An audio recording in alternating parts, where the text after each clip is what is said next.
Olá, seja bem-vindo mais uma vez. Hoje a gente vai falar sobre gerenciamento de valor agregado, né?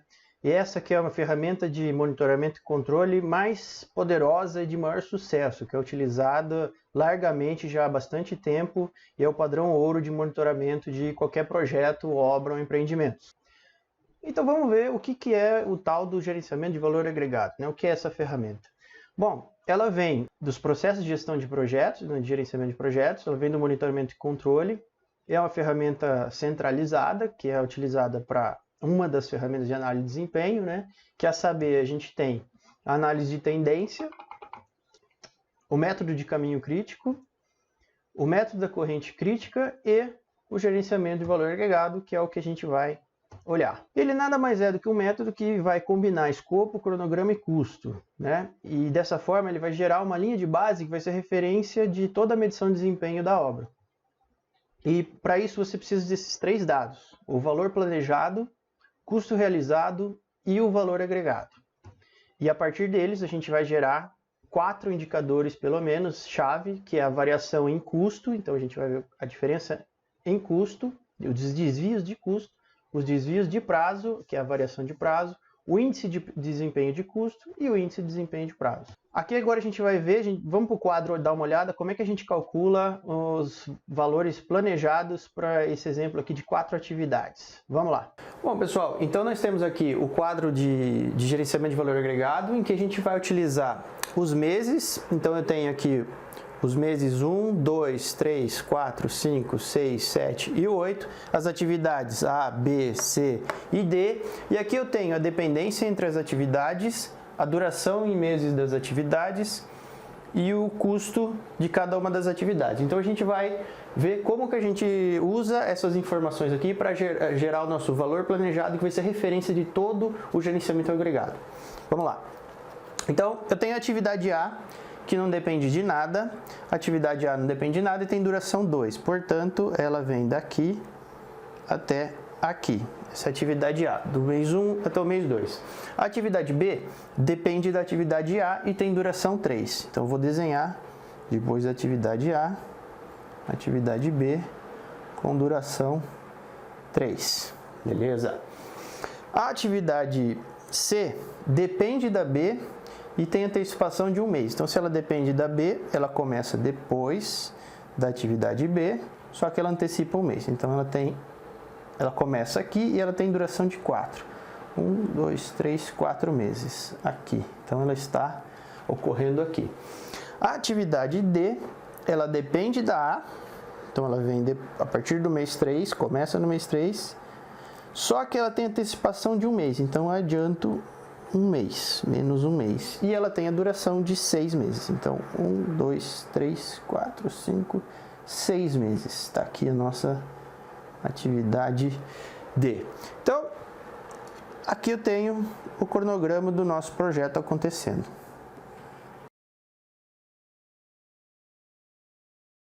Então, aqui eu tenho o cronograma do nosso projeto acontecendo. Agora, vou utilizar a informação da coluna custo para distribuir o custo de cada atividade em cada um dos meses. Vamos lá. Dos meses é bom, dos meses. Eu tenho 100 de custo da atividade A e ela acontece no mês 1 e mês 2. Portanto, eu tenho 50 de custo em cada um dos meses. Então, é 50 e 50, totalizando o custo de 100. A atividade B, eu tenho 3 meses e 300 de custo. Então, eu tenho 100 em cada um dos meses. 100, 100 e 100. A atividade C, tenho 120 de custo e tenho 4 meses de duração. Portanto, eu tenho 30 em cada um.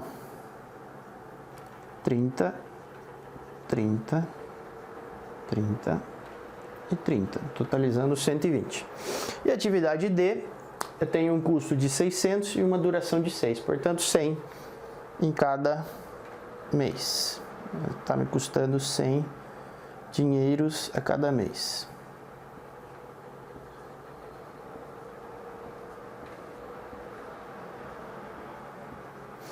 A partir daí, eu sei o quanto esse projeto está me custando mês a mês, em termos de valor agregado, né? Então vamos lá. para o primeiro mês, fazendo a somatória aqui da coluna do primeiro mês, eu tenho só os 50 da primeira atividade.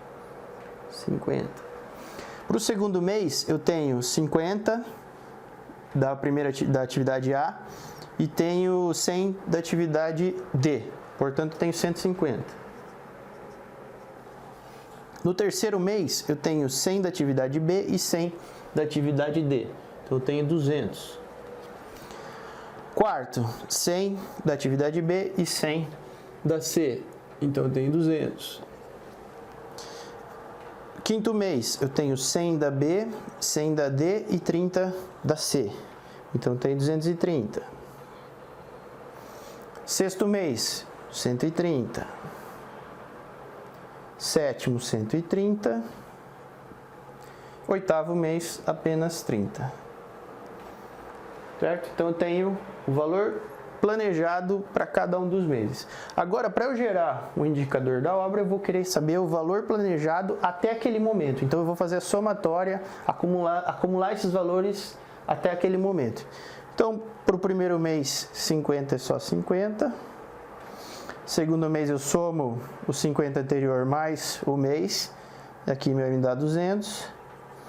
200 com 200, 400.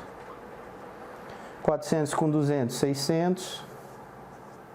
600 com 230, 830. 830 com 130, 960.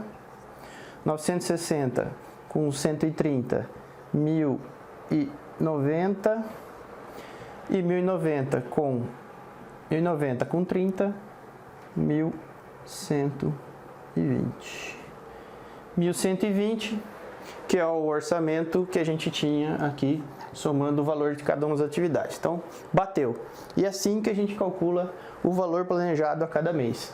E essa linha de valor planejado vai ser a referência para eu comparar o valor agregado com o desempenho que eu estou medindo naquele determinado mês. É isso. Retornando, a gente vai dar sequência, né? Então, já sei calcular o meu valor planejado, está aqui o meu valor planejado. Mas e aí? Como que eu faço a gestão a partir dessa informação, né? Então, olha só, a gente tem os valores, o valor planejado mês a mês acumulado, e numa determinada data de status qualquer, na data de medição que eu desejar, por exemplo, aqui no mês 5 foi escolhido, eu vou lá na obra e eu meço quanto que eu tenho percentual concluído e aprovado de todas as atividades, de cada uma das atividades. Então eu vou lá e encontro que para a atividade A ela está 100%, a B 95%, a C 60% e a D 50%. E se a gente olhar para o nosso planejamento, a atividade A realmente no mês 5 aqui já tinha que ter terminado faz tempo. A atividade B, no mês 5, ela tinha que terminar também. Ao término do mês 5, ela tinha que estar concluída. E ela está com 95%. Ela está ligeiramente atrasada. Em contrapartida, a atividade C, que deveria ter começado e avançado 25% aqui no mês 5, ela está com 60%, então ela está bastante adiantada, né? Mais de um mês adiantado. E a atividade D, ela tinha que estar aqui com 62 terços, né? 67% executada, ela está com 50%. Então ela está ligeiramente atrasadas. Mas e aí, como é que está a minha obra de uma forma geral? É para isso que serve o valor agregado. Então, se a gente sabe o percentual concluído de cada uma das atividades e eu tenho o custo planejado de cada uma das atividades, é só multiplicar o percentual concluído pelo custo de cada atividade e assim eu tenho o valor agregado de cada atividade. Fazendo a somatória, eu encontro que eu tenho, para essa obra, para esse exemplo aqui, 757 dinheiros de valor agregado. Então eu tenho o valor planejado para este mês era 830 e o valor agregado 757. Opa, já tenho duas das três informações que a gente precisa. A terceira informação, que é o custo realizado, a gente vai buscar junto ao pessoal de financeiro, vai apontar para a gente quanto que a obra gastou para executar essas atividades, em regime de competência e não de caixa. Então a gente sabia do nosso planejamento que o mês 5, da data de desempenho, tinha que estar com 830 dinheiros, mas eu estou um pouco menos, eu estou com 757 dinheiros de valor agregado, e o custo realizado, o financeiro me informou que foi 780 dinheiros. regime de competência. Então eu tenho, a partir desses 3 dados, condições de comparar. Se a curva S, que é essa curva azul aqui, é o meu valor planejado, é o quanto que a obra tinha que estar executando período a período, ela chama curva S, mas nem sempre ela tem uma curva S, né? Essa aqui ela está quase reta, tem um ligeiro S bem suave, nem sempre ela é S. Ela é tipicamente S, porque no começo a obra acelera, né? Tem poucas atividades, aí tem um boom de execução que aumenta o volume de atividades e depois no finalzinho começa a diminuir o número de atividades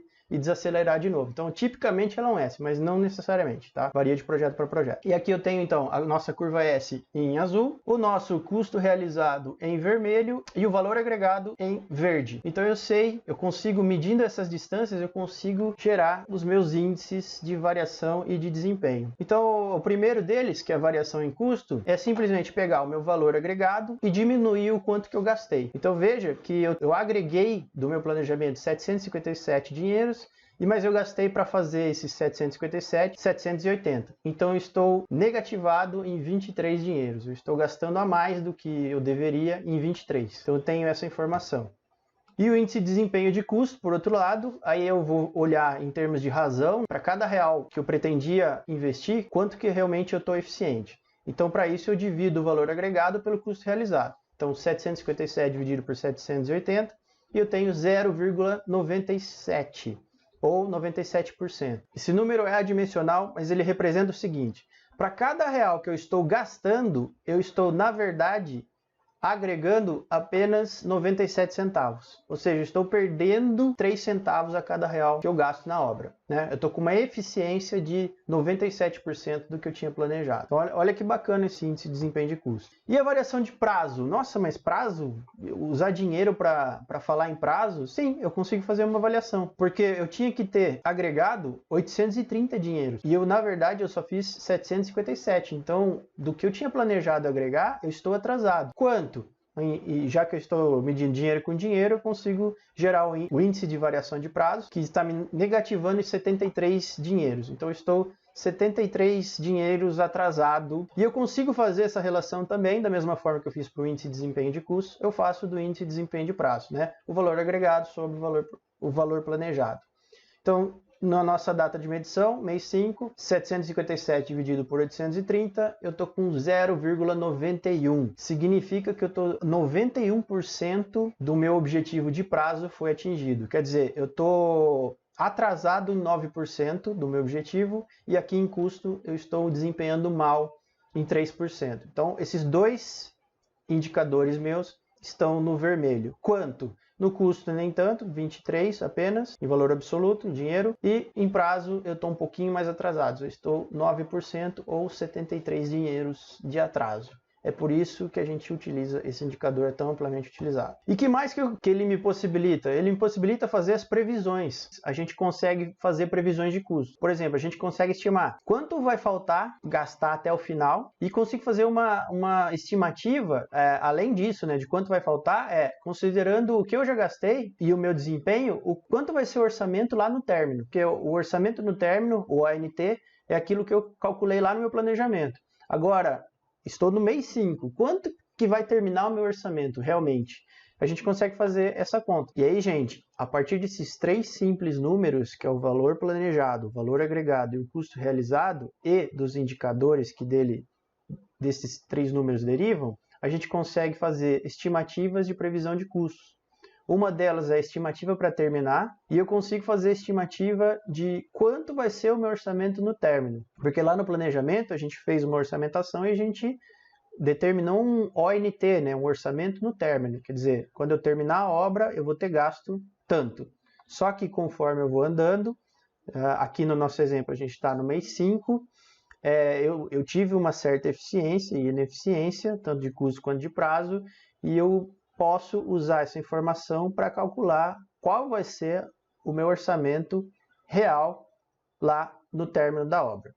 E para isso eu posso utilizar 3 premissas e 3 fórmulas diferentes.